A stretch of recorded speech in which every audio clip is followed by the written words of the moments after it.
બતાડું કે ભાઈ બંગાળીઓની જિંદગી કેવી છે. તમે જો આમ આવી રીતે આવો ને હાવ લો ક્વોલિટીની જોબમાં, તો આવી રીતે લો ક્વોલિટીમાં માણસો કામ કરે.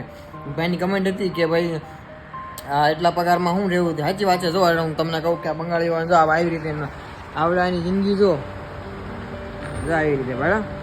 આ બધા જે શું કહેવાય સફાઈ કર્મચારી કે ને આ રોડ બાજુના ગાર્ડનિંગ કે આ બધા એવું છે સરકાર તરફથી હાયર થયેલા છે. આ બધાનો પગાર હાવ ઓછો હોય, હાવ એટલે હાવ ઓછો હોય. જિંદગી જો આ લોકોની આવી રીતની હોય. અહીં આવી જિંદગી છે.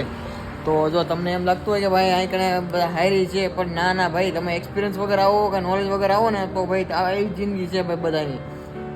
એટલે એવું નથી કે ભાઈ હું એવું નથી કે ભાઈ સારી જ વસ્તુ હું બતાડું છું. હું ભાઈ જે ખબર ઓલી નો સારી વસ્તુ હોય ને એ હું બતાડું છું કે ભાઈ જિંદગી આવી છે ને સારું છે ને નથી સારું એવું બધું છે અહીંયા. જો આવી રીતના છે, જો આવી રીતે ખટારો ભરાઈ ગયો.